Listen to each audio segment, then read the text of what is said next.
14 জানুয়ারি গোয়া থেকে দিল্লিগামী ইন্ডিগোর 6E2195 ওড়ার কথা ছিল দুপুর 2:25-এ। বিমান উড়ল কয়েক ঘন্টা দেরিতে, কিন্তু দিল্লির বদলে বিমানটি যখন মুম্বাই পৌঁছল তখন রাত 11:40। বাধ্য হয়েই টারম্যাকে বসে খাবার খেলেন যাত্রীরা। অবশেষে বিস্তর সমস্যার পর 15 জানুয়ারি রাত 2:39-এ মুম্বাই থেকে দিল্লির উদ্দেশ্যে উড়ে যায় বিমানটি। কেন এমন হয়? কেন যাত্রীদের বিমানে বা অ্যারোব্রিজে আটকে থাকতে হয়? সারা উত্তর ভারত জুড়ে ঘন কুয়াশা। কুয়াশার জন্য বিমান দেরিতে ওঠানামা করছে।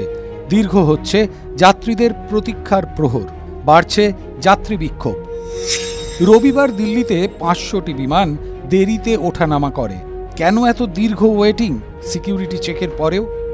দেশের ব্যস্ততম বিমানবন্দর দিল্লি। কুয়াশা ছাড়াও এই বিমানবন্দরে বেশ কিছু বিষয় বিমান ওঠানামায় দেরির কারণ হচ্ছে। 2023-এর সেপ্টেম্বর থেকে বন্ধ দিল্লির 28/11 নম্বর রানওয়ে। এই রানওয়ে খোলার কথা ছিল 2023-এর ডিসেম্বরে। দুবার কথাও হয় এই রানওয়ে খোলার, কিন্তু তা এখনও বন্ধ। দিল্লি বিমানবন্দরে এখন একটি মাত্র রানওয়ে 29/11 দিয়ে বিমান ওঠানামা করছে। দিল্লি বিমানবন্দর এলাকায় ঘন কুয়াশায় দৃশ্যমানতা নেমে এসেছে 200 মিটারে। এর ফলে দেরি হচ্ছে বিমানের ওঠানামায়। সম্প্রতি এয়ার ইন্ডিয়ার ভিয়েনাগামী বিমান AI-185 9 ঘন্টা দেরিতে উড়েছে। এই বিলম্বে প্যাসেঞ্জাররা কেউ আটকে থেকেছেন সিকিউরিটি জোনে, কেউ আবার বিমানে ওঠার আগে অ্যারোব্রিজে। বিমান সংস্থার জটিল নিয়মের কারণে যাত্রীরা অভিযোগ করছেন হয়রানির। ফ্লাইট ডিলে এবং যাত্রীদের হয়রানি নিয়ে কি বলছেন একটি বিমানের ওঠানামার সঙ্গে যুক্ত সংশ্লিষ্ট কর্তৃপক্ষ? পাইলটের বক্তব্য, দরজা বন্ধ হলে বিমানটি কিউয়ে ঢুকে পড়ে। কুয়াশার জন্য এমনিতেই দেরি হচ্ছে, তাই যদি একবার এই কিউ ছেড়ে কোনো বিমান বেরিয়ে যায় তাকে আবার কিউয়ে ঢুকতে বেগ পেতে হয়। এয়ারলাইন্স আধিকারিকদের বক্তব্য, প্রতিটি উড়ান একটি শিডিউল মেনে চলে। একবার কোনো বিমান এই শিডিউল মিস করলে সে চলে যাচ্ছে নির্ধারিত তালিকার একেবারে শেষে, আর এতেই হচ্ছে বিস্তর দেরি।